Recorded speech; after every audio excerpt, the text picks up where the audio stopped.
এই মন্দির কতদিনের তারাও বলতে পারছে না।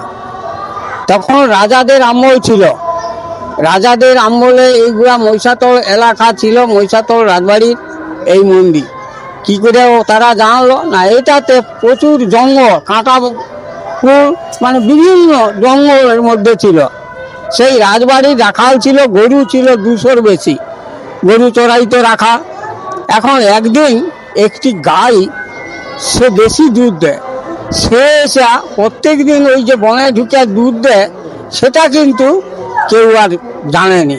রাজবাড়িতে একদিন ধরা পড়লো কি না, একটা যে গাইটা দুধ দিত সেখানে আর দুধ দেয়নি। তখন সেই রাখালকে ধরে মারতে, সে বলে যে আমি তো কিছু বলতে পারবো নি, আমাকে একটা দিন সময় দাও, আর আমাকে আপাতত সুযোগটা দাও, আমি 1-2 দিন আমি থেকে আমি সব স্ত্রীরা বলবো। সেই রাখালটি কি করলো না, গরু চড়াইতে যেয়া ওই গরুটিকে সবসময়ের জন্য লক্ষ্য রাখছে যে ওই গরুটাকে আমাকে লক্ষ্য রাখতে হবে। গরু ঠিক ঘর আসার মুখেই ও আগের দিকেই সেই গরুটি পেয়েছে। এখন আসতেই ও রাখাল কি করছে, এমনি সব গরুকে বাদ দিয়ে এসে দেখলো না, তখন গরুটি ঢুকে যাচ্ছে জঙ্গলে। আগের দিকে জঙ্গল ফাঁক হয়ে যাচ্ছে, আর পিছনে জঙ্গল জয়েন হয়ে যাচ্ছে। গরু চলে গেল ভিতরে যে 1 ঘন্টা খানিক পরে গরু বেরিয়ে এলো। বেরিয়ে যখন এলো, ও তখন অছাড় হয়ে গেছে, দেখা যাক কি হয়।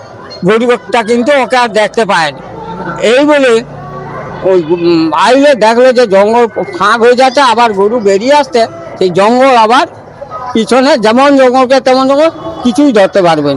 এই বলে চলে গেল।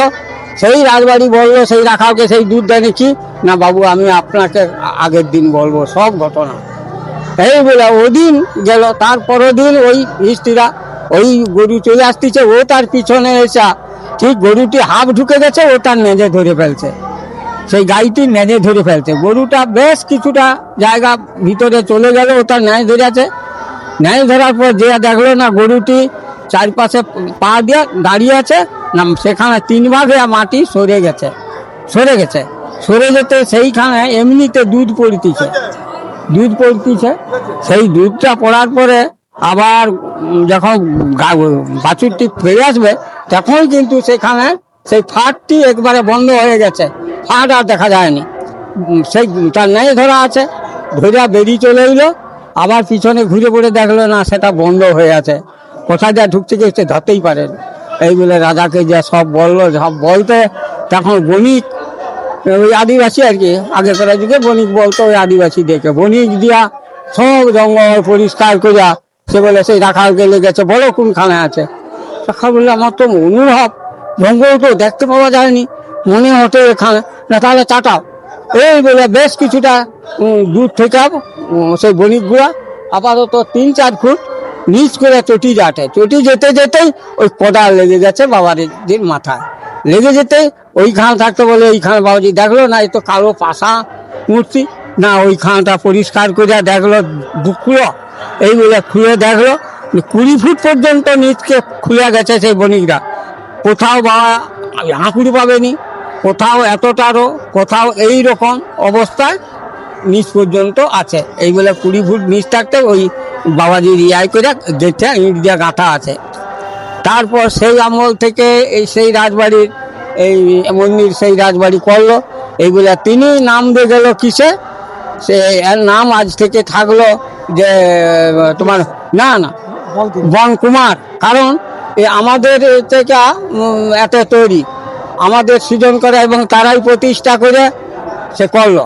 এবং তিথি ধরলো কি না, এই তিথিটি এমন ধরলো যে অক্ষয় তিথি, মানে বাংলা সালের তিথির পাশে ক্ষয় চলে গেলে আবার নতুন সাল আরম্ভ হবে, ওইটা ধরেই বাবার মন্দির ওই প্রতিষ্ঠা করে হলো। যখন ওই মন্দিরকে গর্ত খুলে পাইলো, তখন ওইখানে থাকতে মেঞ্জা টেঞ্জা করে তৈরি করলো। তৈরি করার পর এই মন্দিরকে প্রতিষ্ঠা করে সেই রাজবাড়ি থেকে এর নাম দিয়ে গেল কি না, এর নাম হচ্ছে কি কুমার। এই বলে কুমার নাম দিয়ে গেল। বনে উঠছিল বলে, সেই জঙ্গলে উঠছিল বলে এর নাম দিল বন কুমার, কিন্তু এর আসল নাম রুদ্রেশ্বর। অভিষেক যখন করে ব্রাহ্মণ দিয়ে রুদ্রেশ্বর। এই বলে সেই থেকে এই বাবাজির একটা ইতিহাস আছে।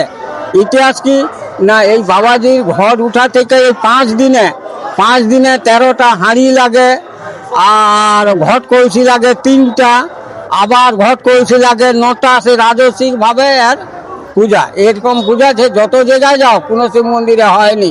কুমারকে 2 দিন ধরে মাল বইতে হয়।